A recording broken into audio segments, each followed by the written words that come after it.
All right, let's open up the history books. This day, July 22nd, 1944, the 3-week-long Bretton Woods conference ended with an agreement by 45 nations for unprecedented multilateral economic cooperation, a crucial launching pad for the world's post-war financial prosperity.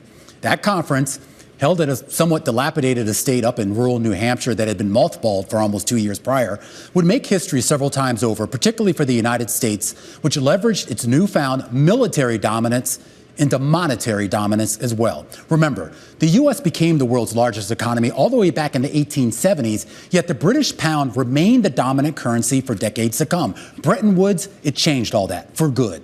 While best known for creating the International Monetary Fund and the precursor to the World Bank, the conference's lasting legacy has to be the creation of an open, rules-based global trading system underpinned by mechanisms to keep exchange rates stable. That last part is key, because it came with a U.S. government pledge to convert the dollar into gold at $35 per ounce as part of that stabilization regime, which by default made the dollar the global monetary standard.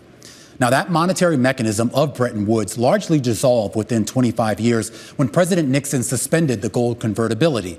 But the dollar by then had already seized the throne. And even in an unpegged floating rate world, investors, multinational corporations, and governments alike embraced the dollar more than any other currency, which leads us back to the question of the day. What percentage of the world's currency reserves are in dollars?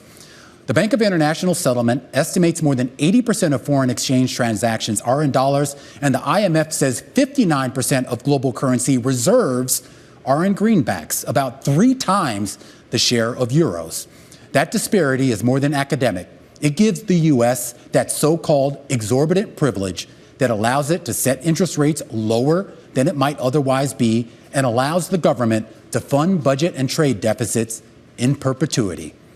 But of course, nothing ever stays the same. And after 80 years as king of the world, many investors are anticipating a future where the dollar's role is diminished. But that's a question of whether it would happen organically, or do you need another Bretton Woods to shake things up again?